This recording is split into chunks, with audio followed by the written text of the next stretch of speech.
Good morning, everybody. Melissa here from Endo Empowered, and welcome back to another Tea with Mel session today. We are going to be covering my prep of what I do to have a pain-free period. And these are kind of I guess you could call them hacks because they're literally the things that I do a week before my period to have a pain-free period. I'm in no way suggesting that you could just do these things and you'll be all good, but they may give you some ideas and at least steer you in the right direction in terms of how to better take care of your body during this time.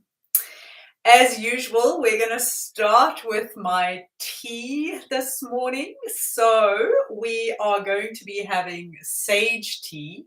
Now, I've had to make it into a brew because it's loose leaf.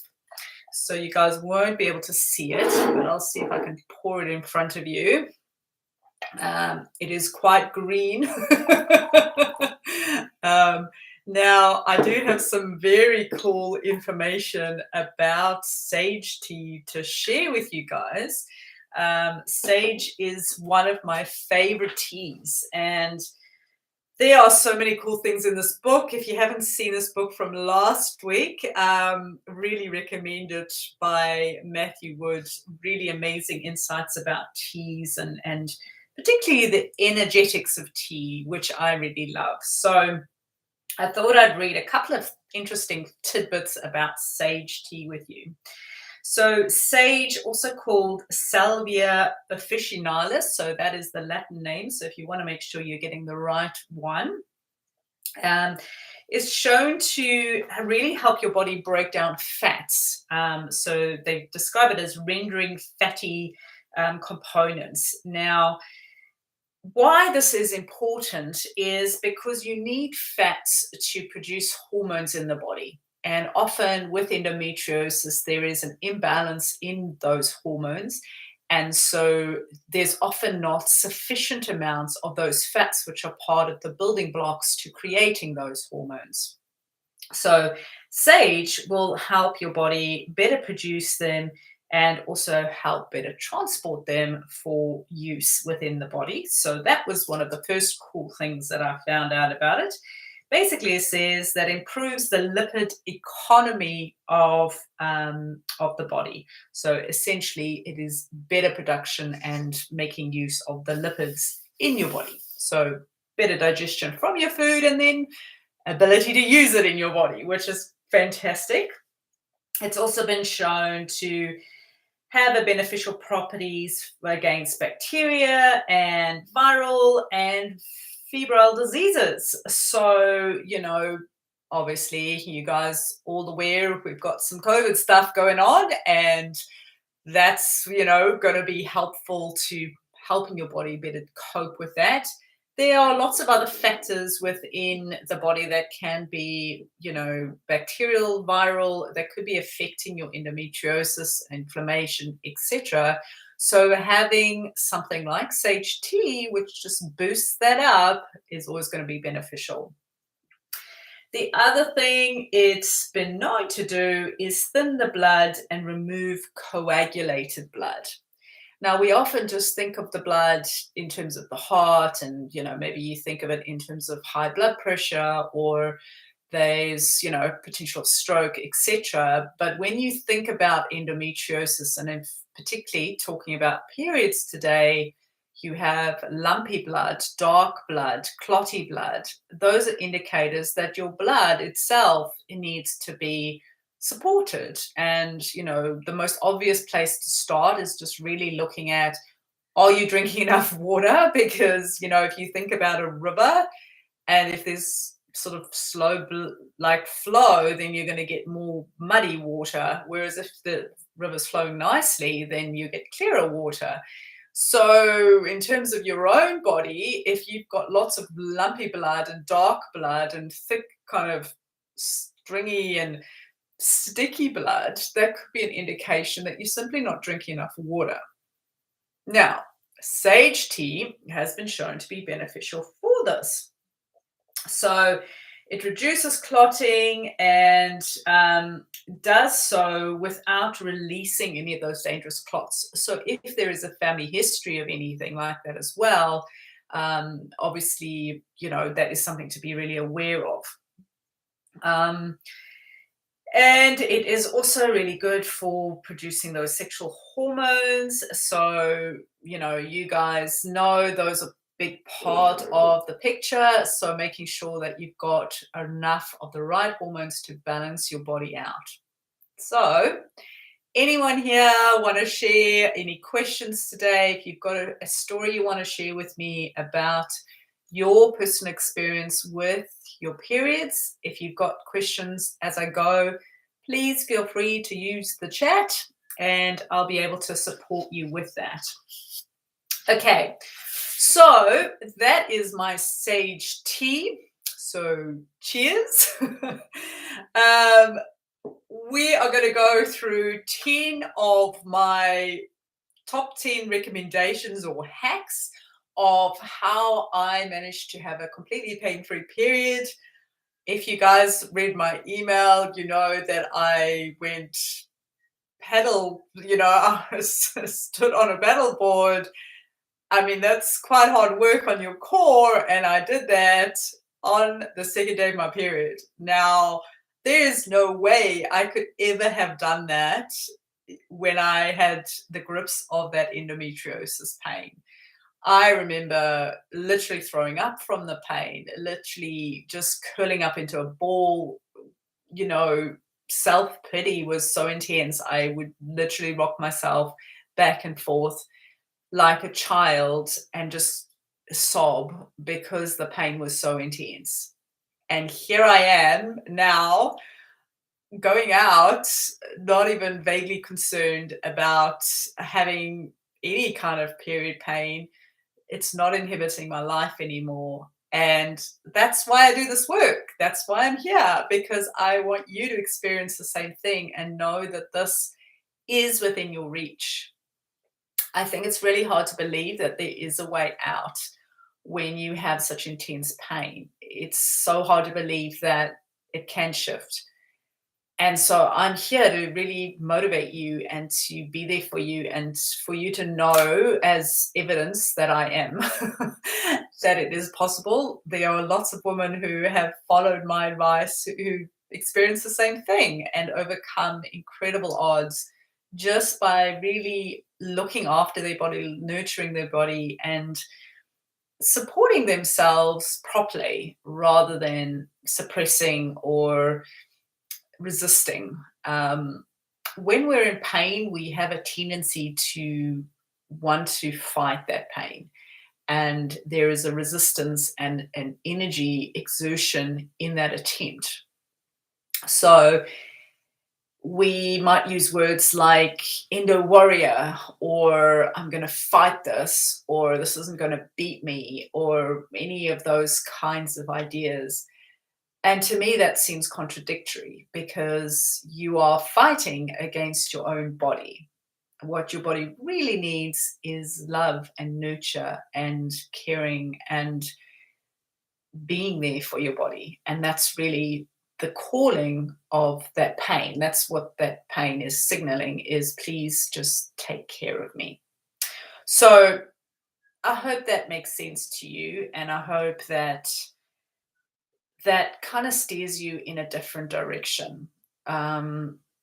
There is very much a push mindset around even going on a natural route, deciding this is what I want to do.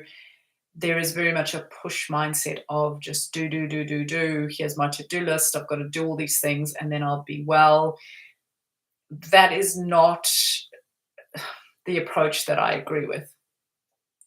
The way that we want to shift is towards nurture. How do I nurture my body? How do I take care of my body? How do I be there for my body? And it's very different. It's a very different way of looking at things, because it's no longer about control.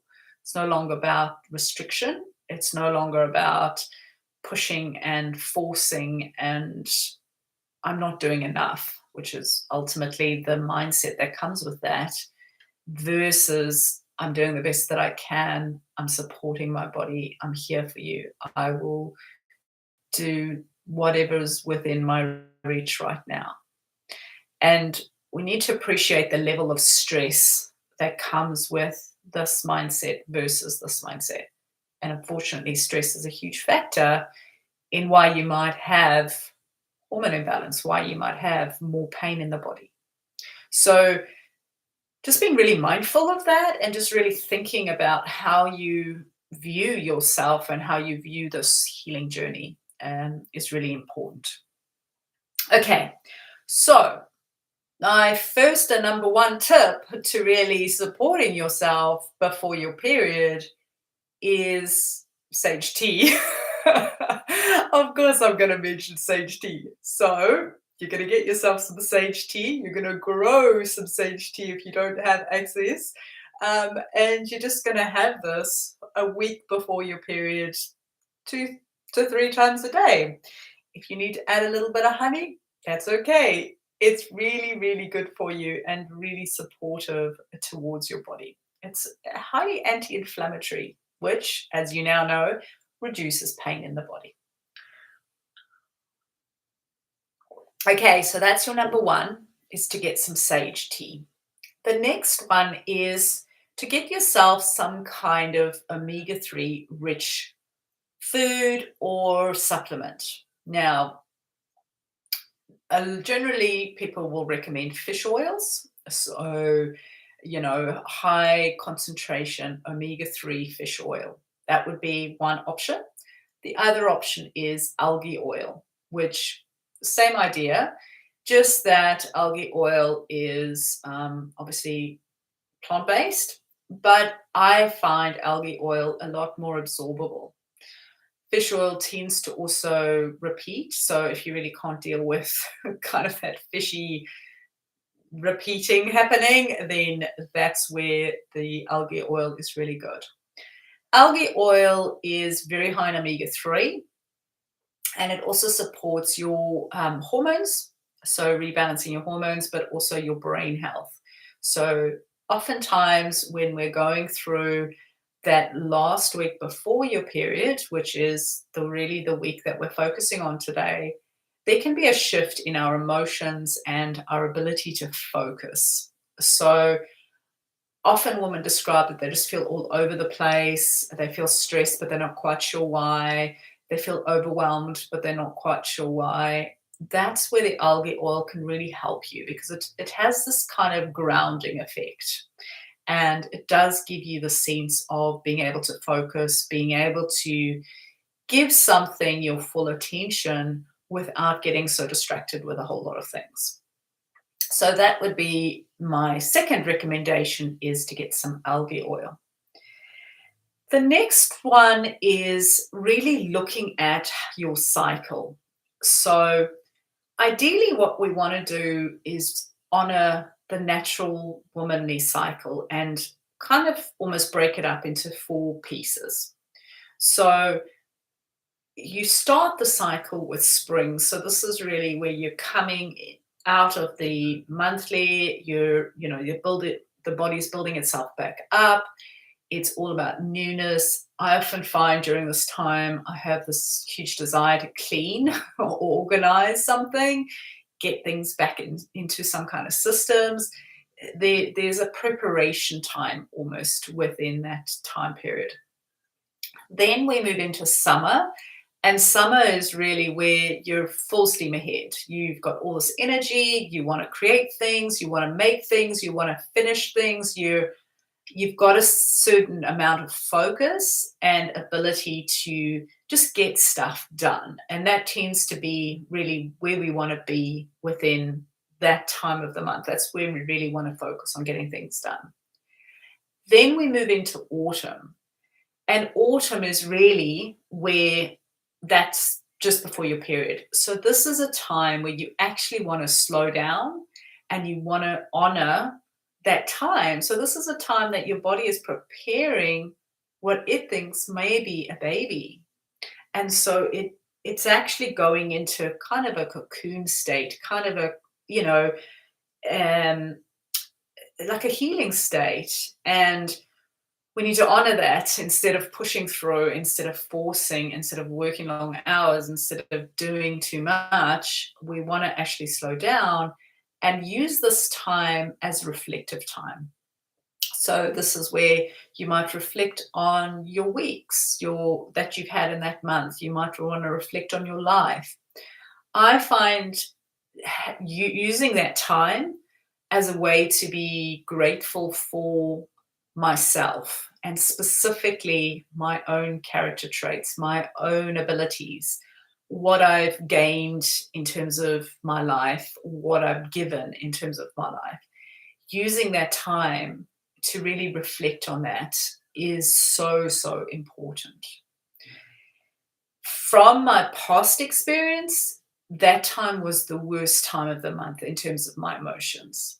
I would often get down on myself. I would often be super critical of myself, and I would be focusing on all the negatives in my life.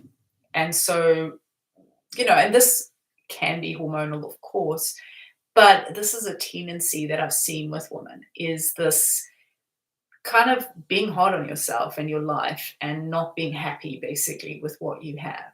And it's a very easy one to fall into. And it can feel very heavy, it can feel very draining, and it can make you really, really sad.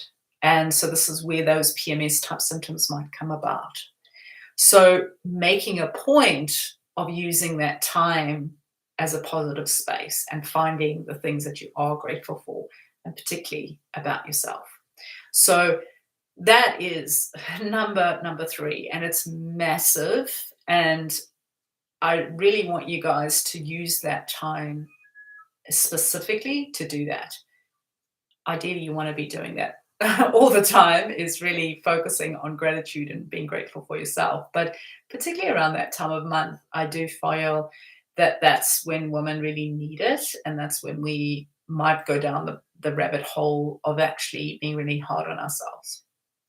The reason that is important is because when we have negative views about ourselves, when we have pessimistic outlooks, when we are feeling not good enough, and we build up on that and we tell ourselves negative things, what are we doing in that time? We're driving stress, we're driving anxiety, and that is not helpful when you're about to have your period. That stress and that anxiety is contributing to that inflammatory response in the body. So we really want to be making sure that we're supportive of reducing inflammation in the body. And of course, we do that by not having those thoughts that contribute to that. So I hope that makes sense. If anyone wants to share, anyone got any thoughts on that they'd like to contribute?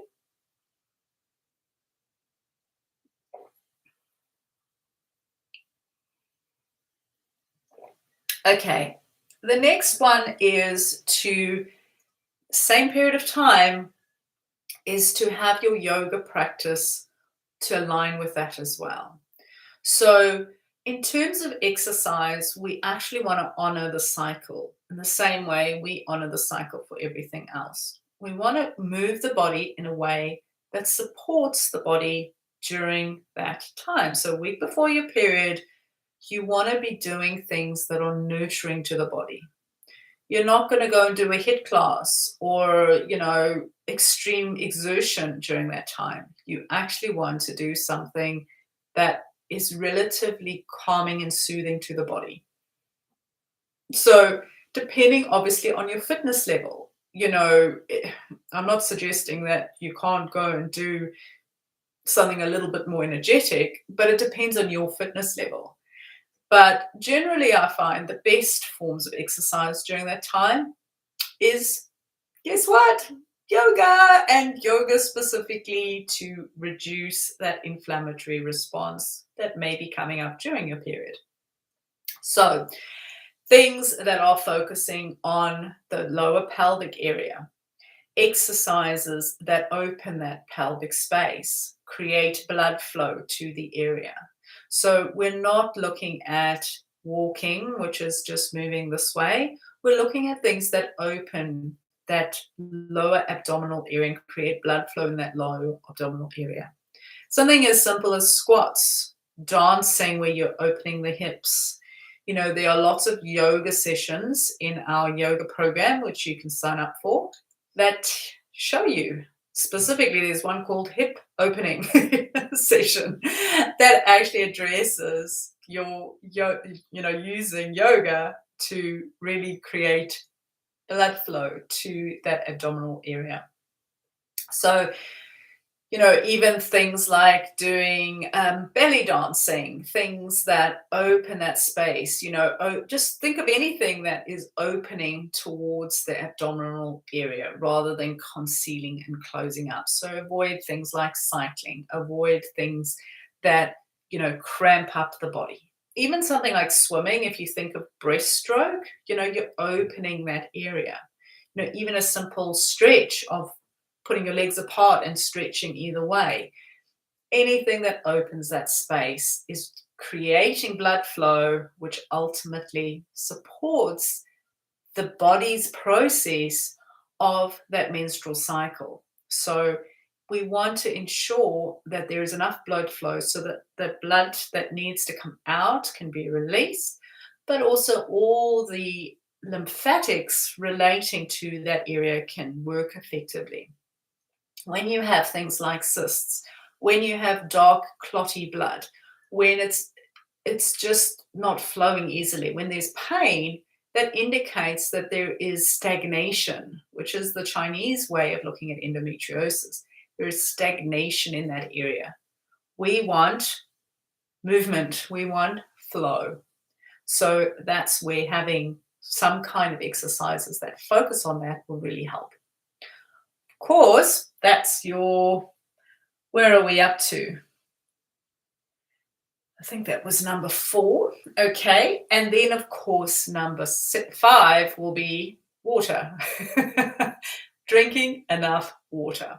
I know I have to mention this, even though it seems really obvious, but a lot of people just don't drink enough water.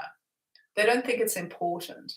Or they think, well, I'm having a smoothie, I'm having fruit, I'm, having lots of other liquids. I'm okay. No, you need lots of water. And like coming back to that analogy of a river flowing through, if you don't have enough water in your body, that blood flow and that process is harder. Your body needs water to function. And if you don't have enough, you're not going to feel well, you're going to feel more tired. And of course, it'll make your periods more painful. So drink enough water. Make sure you get good, clean water as well. You don't want to be drinking things that your body ultimately has to filter. So preferably get some spring water if you have access to it, or at least get your water system filtered so you're not drinking water full of nasty things that are not helpful for your body. Okay. Right. Then we move on to number 6. So we want to have some soothing practices during this time. Now, when I say soothing practices, these are things that are focusing on you, focusing on taking care of you, and these can vary. So some women really find journaling helpful during this time. So actually, if you have PMS, usually it's actually your body's way of wanting to get rid of stuff. So maybe you get angry with your husband and you're feeling all this anger. Write it out. What is the underlying reason you feel that? Is it really him, or is it something that you're going through because of something that's happened to you in the past? The only way to know that is to write it out. What are the feelings that are coming up?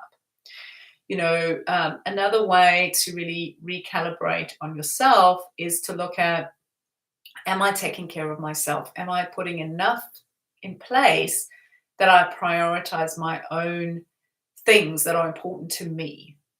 Am I putting everyone else in front of myself and therefore I feel a certain amount of resentment towards them?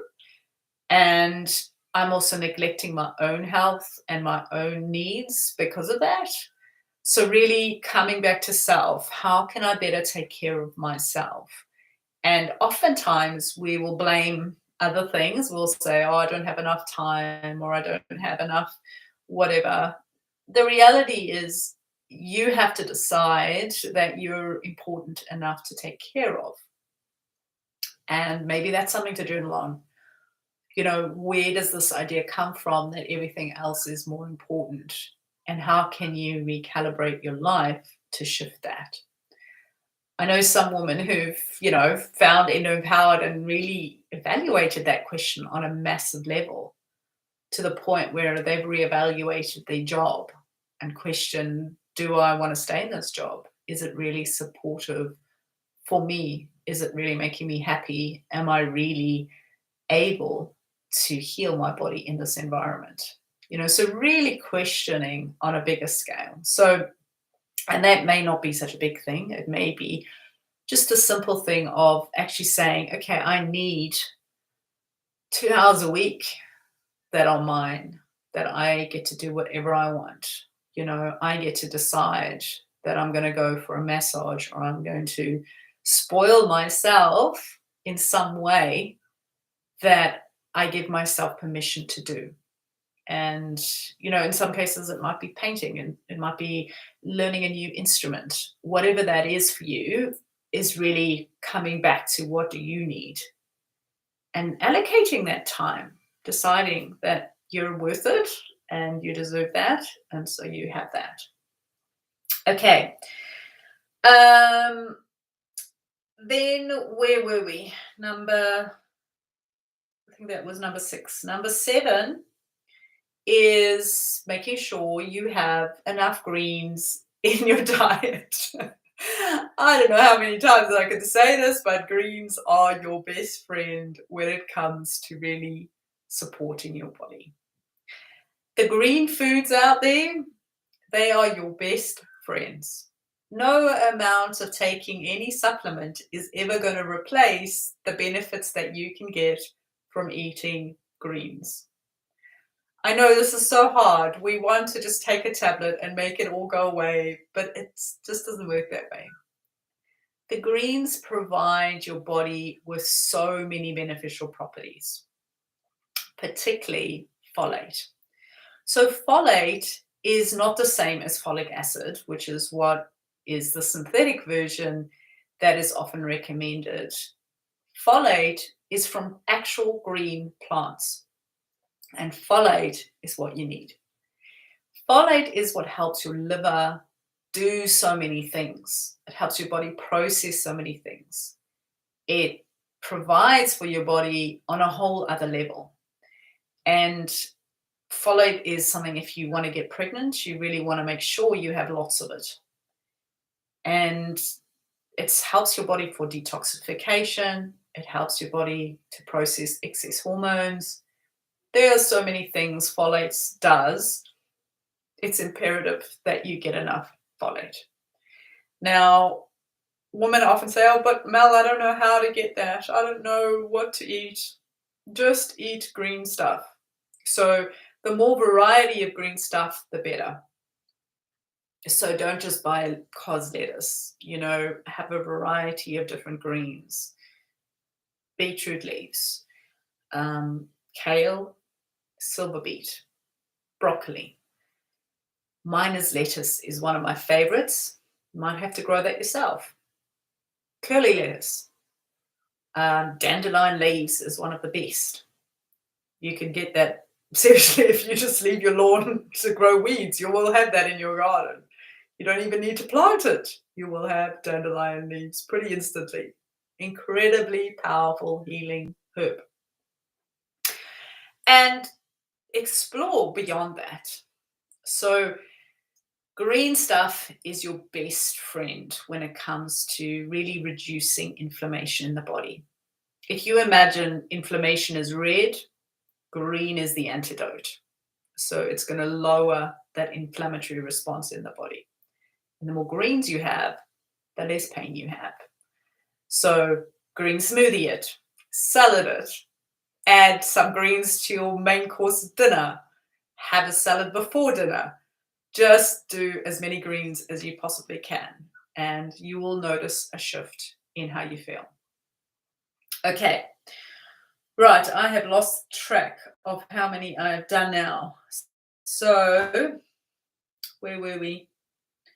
I think that was number 7. Any questions so far? Anyone want to ask me anything so far? Does anyone confused about anything?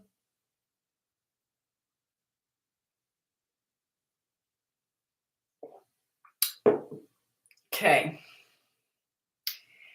The other one that I also recommend just before your period is having some kind of support there for yourself, so that if you do experience pain, you've got something there. Now, there are 2 things you can do to support your body pre-period and then during your period to really reduce pain.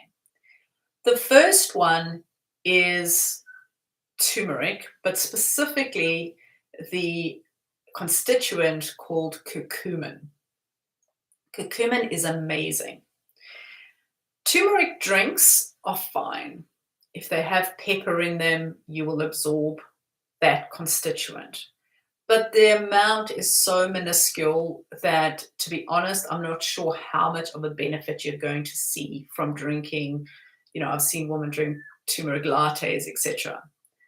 It is better to get curcumin as a supplement and take that, because you're going to get a higher dose of that specific constituent. Now, what curcumin does is it not only reduces that inflammatory response, it helps your body with recuperation, rebuilding. So, particularly if you have muscle soreness, like from exercise, but obviously if you have muscle soreness from the cramping that is your period, you will find curcumin really helpful. The biggest benefit, however, is that curcumin creates something called apoptosis of cells, and particularly endometriosis lesions. What does this mean? It means it creates something where it is able to kill off the endometriosis cells themselves. Now, I hope this is sinking in, because this is phenomenal. This is a spice that is able to kill off the endometriosis cells by themselves. So you're not having to have surgery. You're not having to try and remove those lesions. Curcumin is able to do that for you. The key thing here is that you're able to absorb it, and that's where having it in a tincture form is going to be much better, but disgusting. It tastes horrible. But otherwise, get the tablet form. Okay, so curcumin is phenomenal. I can share the study of that with you guys if you want. Just let me know. But amazing, amazing stuff. Okay, obviously you can cook with turmeric. You can put it in your lattes. Personally, I think I overdid it with that one. I can't stand the smell of it anymore because I put it in so many things. I find it easier just to take the tablets. Okay, so that is your 8th thing to do. And then your next one is something called Cramp Bark. So Cramp Bark is a herb that, guess what? It reduces cramps. So it is very well named. Crampbark is known to reduce particularly period pain. So incredibly powerful at reducing period pain. What I'd recommend is having it nearby, if you know exactly when your period is coming, you could take some the day before. So you reduce those inflammatory markers being triggered by having that cramp bark just a day before. So those prostaglandins that actually trigger that inflammatory response and thereby the pain are not signaled in the first place. Okay, so that is number 9. And number 10 is breathing. So one of the cycles that happens when you have pain is we go into a stress response mechanism with the pain. We have pain, we go into a panic state. I'm in pain. When's this going to end? How much worse is this going to get? And we build up the pain through our thoughts. We overthink them. We over worry about them. Is this going to get better ever? How bad is the endometriosis, etc., etc. We go down this rabbit hole. But unfortunately, what we're doing is we're driving inflammation in that instance. That is causing anxiety in the body. Those thoughts are triggering stress in the body. Your breathing becomes more shallow. Your heart rate goes up. All these things are happening that, guess what, is just contributing to pain. I know that this is hard to control. I know what that can feel like because it is intense. But we need to stop that thought process in its tracks. We need to be in a place where we go, I can just sit with this. It doesn't need to mean anything.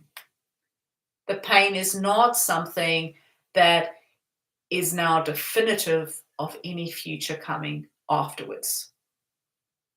It's not a repeat of the last time. I can be with this pain and I can let it ride out, and it doesn't mean anything about me or my body or my endometriosis. So how do you do that? How do you not get caught up in that pattern?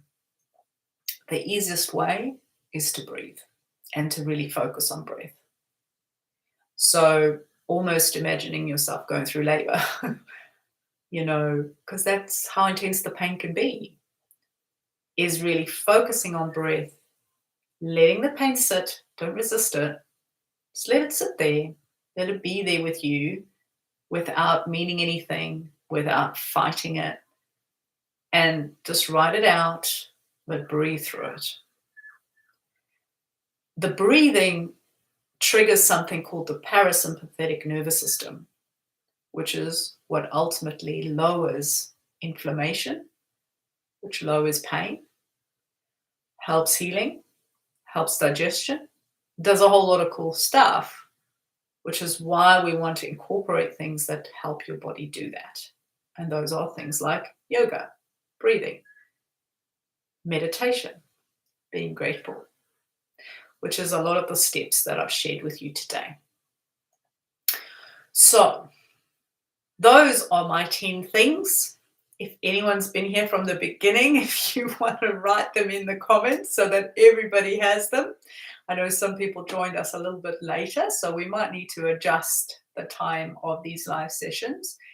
But if I can remember all of them, we have omega-3, some kind of omega-3, so fish oil or algae oil. We have some green stuff, folate, particularly green foods, not folic acid. Do not take folic acid, okay? Folic acid is a synthetic version. We don't want a synthetic thing in our body. We want the natural thing, okay? Oh, I forgot one important one. You're getting a bonus one today. Sugar. We don't want any sugar. So it's a natural inclination just before your period. You want chocolate. I know this. I'm like, seriously, you guys know I love my chocolate. So we don't want chocolate at all during this time. No sugar at all. If you can successfully avoid sugar during that week before your period, you will have a substantially better period. This is a major hack, guys. Major, major hack. If you cannot have sugar during that week before your period, your pain will be substantially reduced. Sugar is one of the things that drives inflammation almost immediately.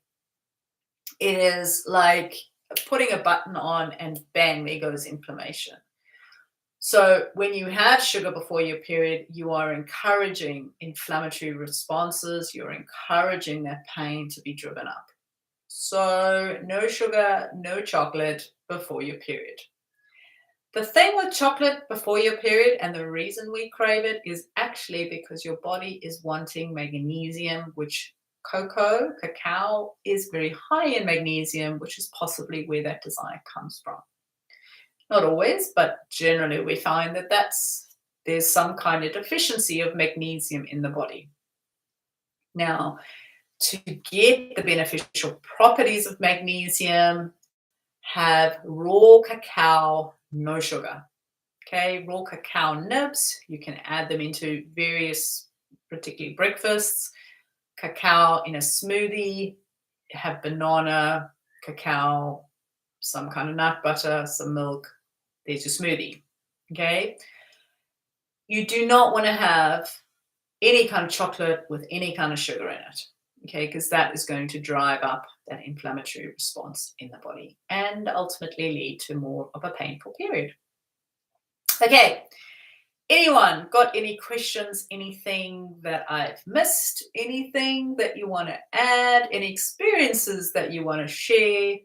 I'm here for you for another few minutes. If you missed the beginning of this, there is going to be a recording up pretty much once this ends. So you can find that on my YouTube channel and you can watch that whenever you like, because yeah, it's important for you to have some specific steps and tools available that can really help you and support you to not have pain during your period. These are hacks. These are things that you can do for that week before your period, and really making sure that you are supporting your body during that time, because it's actually a fairly major time. You know, if you think about it, that time is actually your body's thinking, I might be pregnant. And so it's preparing for a baby. So it's normal to feel a bit more tired. It's normal to, you know, your body is maybe hungry. Like I notice that I'm always a little bit more hungry just before my period. It's normal to have that because your body's thinking it may be pregnant. Once it realizes, hey, actually, I'm not pregnant, and you have your menstruation, then a lot of those things kind of obviously go away. But recognize that it is normal to feel a little bit more tired and a little bit different in yourself. So, yeah.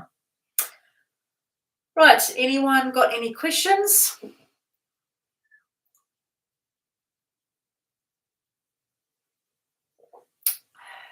Okay. Well, let me try and remember all of them. So we had algae oil, no sugar, really honoring your cycle. So recognizing that this is the time of really coming back to self and really recognizing what your body needs in this moment. So recalibration, prep, doing yoga sessions, what we call the autumn part of the cycle. So there is a yoga program that you guys can join where you can find out about what types of yoga to practice. You want to do soothing practices. So, you know, starting a journal, doing gratitude, really focusing on yourself. Sage tea, which I would have mentioned at the beginning, which is what I'm drinking today. And yeah, I can't remember the others. Whoever was here from the beginning, if you want to share, I can't remember all of the ones that I mentioned now.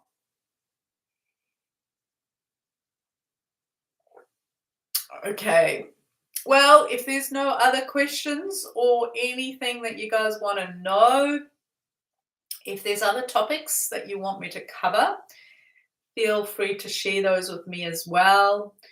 If you really like this series, if you if you want to know more about all these techniques that I've shared with you, check out my website, endoempowered.com. There is a yoga series. If you guys want that, let me know about that. So just head over to support@endoempowered.com. Send me an email of what you would like, where you'd like support, what areas that you are sort of feeling stuck with, if there's things that you feel you need more of, more information, or if something isn't clear. feel free to write to me and let me know. Um, yeah, that's it from me then. If nobody has any questions or anything else they'd like to ask me, I will be here again next week. Okay.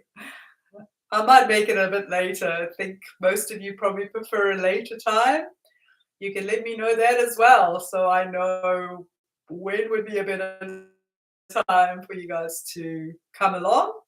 And I'll be happy to share more insights about how you can better support yourself with endo and the tools and techniques I've used that have allowed me to live pain-free and symptom-free and have done for a number of years now. I mean, I can't believe that I was standing on a paddleboard on Friday when it was literally the second day of my period. Like, I can't believe how far I've come and that I didn't experience pain and I wasn't even worried about it. It wasn't even something that I gave a second thought. So that's what I really want for you guys. I really want you to experience the freedom of not having pain and not having endo rule everything the way that it did for me for so many years. It is possible, and I so desperately want that for you. So I do hope that all of these series ideas give you all the hope and possibility that I didn't get when I started in my journey, because there was nobody sharing anything about endo or how to support myself. And that's why I do this. So I really hope it's helpful, and I really hope that it gives you the stuff that I never had, so that you can avoid having repeated surgeries and years of suffering and, just taking everything and anything that doesn't actually help your body heal. I have so much knowledge to share with you and so much of my life experience that is, overcoming this condition, that I feel you deserve to know. And I feel that it's my duty to share that with you. So please let me know if this is helpful or where you're at, and let me be there for you. Let me help you. Okay. All right. Thanks, guys. I'll see you next week. Bye.